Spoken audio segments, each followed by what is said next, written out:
if I'm searching for Ram K7 and I find you on LinkedIn with so many accolades, I'll think, this person is online. And resumes can go out of hand because like you can write anything and you can just make the resume in one day and just send it. But I think more than future resume, it will be future background verification. Right. And the identity, basically. Your identity will be your, I think, I have friends, working in Amazon, all these big companies. They are always scared.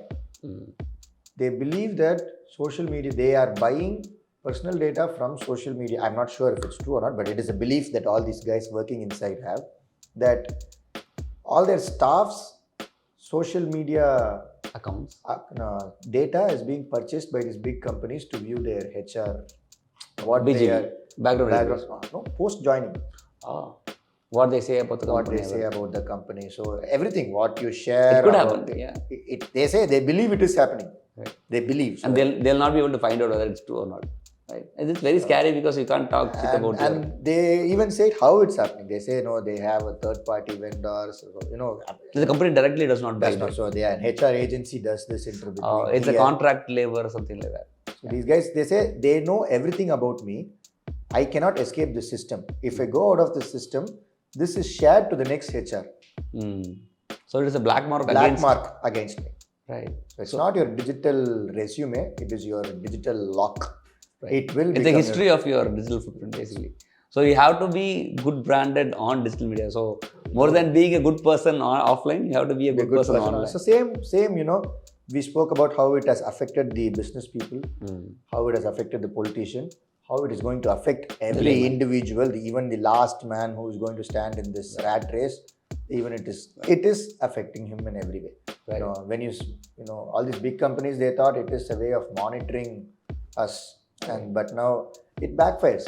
Whatever you do, every tool that you make is going to have two sharp ends. So it's like the triangle. Again, I think they are again trying to manipulate more and trying to make them more secure. There is too much of manipulation in the social media that we watch.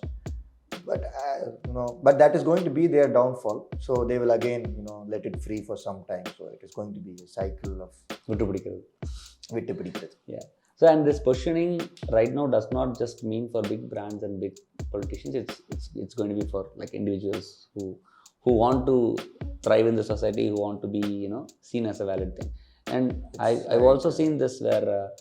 It becomes like your CIBIL score, how people are screwed, when they hear the news that their CIBIL score is down.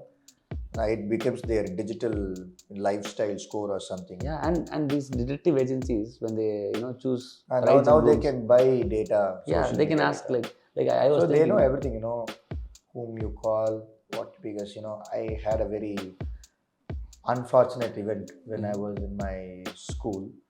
I think I was in my 12th grade, and the event went so it was some just small boys fight, but then the institute took it in the wrong sense. They made a big issue out of it, and the data that this was back in 2009, 2009 I guess. The data that they showed us was all the phone SMSs that we shared amongst each other for the past 3 months. 12th standard boys. It's a school. Right. And so and I know how this affects a person. Basically, when you go into your, it's not about you just watch it and you don't give a about it. It's that it does not matter. But you watch it and you say it's a mistake. I'm not doing that to you. Everybody is dirty. If dirty is a brand, everybody is dirty. Right. So, you're not God. Right. You're not a saint. But then so this is what is happening now in a mass level in all these big corporates. Right. And now these people, they are into this financial loop also. They're not able to come out of this loop also. Now, how I got to know about this detective agencies using our data for understanding the thing is, they get data from OYO. So how many times so you basically booked with OYO who? is not selling rooms. OYO it's selling everything. I think this will fetch them far more money than what the room booking. OYO is selling data. So these brides and grooms are actually hiring a detective agency to understand how many times a person has booked room and with who. And if that is not, you can technically, but they will not tell them saying because this data goes out, somebody can say, Oyo has leaked this information, it can cause an issue. Oyo is not linking some. There is some agency that is taking a data of how many time a single individual is Has booking booked rooms. rooms with Oyo. And that agency And if they can share with who, that is a privacy of data, because it is gotten from Oyo. And there is another agency that is a detective agency or a CIA kind of agency which has the rights of information from any third party to share with another party. So it's legally. So everything is legal, but the only person screwed is the person Pavapatta person who has gone 7 times a day. Who is using 30% discount. So it's kind of very funny to understand how data is being used to us. And when I say like your data, I think I remember back in 2017, in one class, our classmate Vinith Michael Anthony asked us, Satyakumar, like, why is targeted ad very very bad? They are only showing stuff that we need. At that time I was not able to answer, and now I know it's like, it's not something that they're making it easy for you. They're influencing you to buy something that you don't even need in the first place. So, and it's become from there to being able to see what brands do right now to position themselves, and making you think that you want a product even though it is not technically something you need. It's a wild journey. So I think after one stage in your life, I hope it happens early to many people. You get to understand, or you have to understand, that the only thing that you have to be influenced by is your past. And the only reason that you have to be influenced by your past is for your future.